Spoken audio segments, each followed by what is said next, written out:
Jamwale mon bandiraɓe musidɓe tedduɓe rewintoɓe Ayawo Pindi TV min calmini on ɗon non en gonirɗon kala yo jamme kisal Allah wone mon bisimilla mon e romino jayndeji e subaka hande o aljuma ɗiɗi lewru août 2024 bisimilla mon e romindo jayndeji ɗo e Pindi TV puɗortoɗen ko jaynde gendira leydi Sénégal. Jaynde Le Soleil arti e toon to falle me ɓeɗo ƴewoɓe kanŋe. Jaynde Le Soleil arti to banggue caɗele koyete ko taridi kam e satongo ɗum saabi noon ɓe kolliti ko caɗele woni ko teska to banggue koyete ko impact environnemental e ko yoytno noon e to banggue kadi anden kay kisal ɓen ɓe ganduɗa ko taweteɓe toon ana tawe e Jaynde Le Soleil.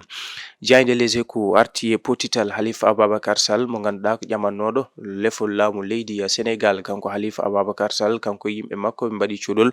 o holliti ko ɓoyata ko maɓe mbaɗ diɗɗal mawgal ko yete coalition e yiide Halifa Ababacar Sall e conclave moɓe mbanno ɗo e lamorgo leydi Sénégal. Jaynde Sud Quotidien arti rentrée scolaire 2024-2025 kanko jagorɗo kalfinaɗo jangɗe lesɗe nde o holliti peeje ƴettama kono kadi pellitte kam e cifande payodinde ƴettama tawi ɗum ɗo foof ko beele wawde ha joni ɓen ɓe ganduɗa ko sukaɓe almuɓe ruttotoɓe e duuɗe janguirɗe ɗe mbawa wonde e gonagal moƴƴal tawi kadi ko jangɗe ɗe ganduɗa ko wondude e deƴal taw wawata kadi ha joni haljinde ko yete ko jangde nde yetta. Jaynde Le Témoin arti e Descos yaɓɓi jaɓɓal to yutno noon e to banggue wonande foncier ɗum saabi noon ko abbi e 1 nokku ɗo ɓe toɗɗi ko ɗum tigui saabi ɓe dartini yoga e won golleji to banggue mahanteje ɗe ganduɗa ene yuɓɓintino toon. Descos arti ha joni ɗum ɗo foof ko safrude ñawande ko yete ko foncier e nder leydi Sénégal. Direct News arti ha joni e ko yotno noon e ngal pellital jagorɗo mawɗo jagorde le premier ministre Ousmane Sonko waɗi yamirore dartinde ko abbi e nokkuji kewɗi to banggue wonande mahanteje ko yete ko foncier ɗum ɗon ɗon saabi Direct News waɗi hen namdal ɗum ɗon noon batte kadi jogorani wonde caɗele ɗe ganduɗa ɓen sukaɓe gollotonoɓe hen jaa ko yete ko chômage e yiide Jaynde Direct News.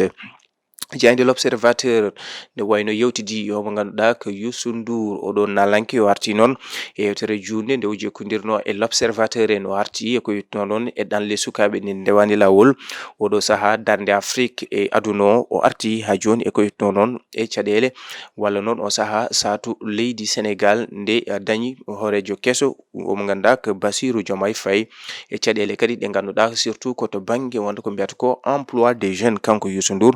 o yanyima e yewtere nde o jokkodirno e jandiyankoɓe L'Observateur. Jaynde L'Observateur arti ha joni e ko yowitno noon e Sénégal dañi directeur kesso on mo ganduɗa ko kay tigui woni Tijane Ndiaye. Jaynde L'Évidence arti ko yetno e laamu jawtugu ngu mawɗo leydi gonnoɗo on saaha kanko Macky Sall waɗino yamirore wadde ko yete ko rénovation des prisons ɗum fewnidde ɗiɗo cuuɗi dumbirdi ɗum ɗon noon saabi waɗanoma audit on audit noon oɗo sahani wayno on rapport waɗama ha gasi nawama toon to parquet to yen. Jaynde L'Évidence arti ha joni e pollugol omo ganduɗa ko wonino directeur général mo LONASE Cheikh Dieng. Jaynde L'Évidence ene yanyo ɗum e hello muɗum. Jaynde Vox Populi ɓe garti e FAO waɗi alerte laamu leydi Sénégal nguɗo mbubu ɓe mbiyata mouche à viande won hen mbingu mouche de Libye ko mbubu ganduɗa noon teskinama ko addungu caɗele kono kadi ganduɗa ana tampini jawdi yoga e ndemanteri ndi ɗum ɗon noon saabi FAO ɓe mbaɗi alerte laamu leydi Sénégal kono kadi ɓe garti teskinde ɓe teski nguɗo mbubu natgol mum ɗo ko e janvier 2024. Jaynde Vox Populi arti ha joni e Descos toɗɗima ko abbi e nokkuji kewɗi to banggue foncier walla ni golle ɗe ganduɗa ko juɓɓintinoɗe e yoga e won leyɗele ɓe dartini ɗum noon saabi ɓe kolliti beele jogorani wonde kadi caɗele ɓen ɓe ganduɗa ko gollornoɓe hen oɗo saaha jaaha ko yete ko chômage. Jaynde Tribune arti e laamu leydi Sénégal kañumne kayne dari lang ha joni haɓade ɗiɗo ɗanle ɗe ndewani lawol ɓe sukaɓe ɓe ganduɗa ko ƴettoɓe tawi noon ko yohoɓe e maje kadde rewoɓe e laaɗe kono kadi walla autoji to banggue e jordi ndi laamu leydi Sénégal ne dari hen pelital lan wawde safrude nden nyawande kono kadi tribune arti ha joni e Air Sénégal dañi directeur keso o mo ganduɗa ko Tijane Ndiaye. Jayde Las arti e ko yoytuno non e toon to Mauritanie o mo ganduɗa ko Biran Daoud Abeid arti caggal noon de kanko mawɗo leydi ndi o joƴƴina hanki gajwani kanko Biran Daoud Abeid o arti kuccodiral makko e jandiyankoɓe leydi Sénégal kam e leyɗele goɗɗe. Kanko Biran Daoud Abeid o yani e kanko horejo leydi ndi gajwani kono kadi e yidamo oɗo mo ganduɗa ko gajwani ɗiɗo élection ji wona gañiɗo ko gujul ɗin élection ji. Jayde source a ɓe garti e ko yitno non to banggue caɗele foncier ɗum saabi Descos ɓe kolliti oɗo saaha noon maɓe battataɓe payodinde wawde dartinde ɗeɗo gollore ɗe ganduɗa wona dewɗe lawol kono kadi foncier ɗi ganduɗa mbiyen leyɗele gaddoji caɗele hakkude yimɓe tawi kadi wona hunde rewde lawol. Ɗum ɗon noon saabi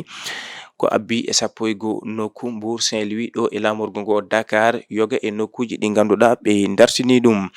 En jayde Rewmi Quotidien ne wayno kañum ne arti hen kanko mawɗo jagorɗo Ousmane Sonko waɗi yamirore beele tigui dartinde yoga e won nokkuji gollorɗi to banggue wonande Madeli tawateɗe e ɗin nokkuji ɗi ganduɗa kadi ena adda haalulaji ko yete ko foncier. Ɗum ɗon saabi Descos toɗɗima ko abbima e 11 nokku ɗen golle kam dartinama.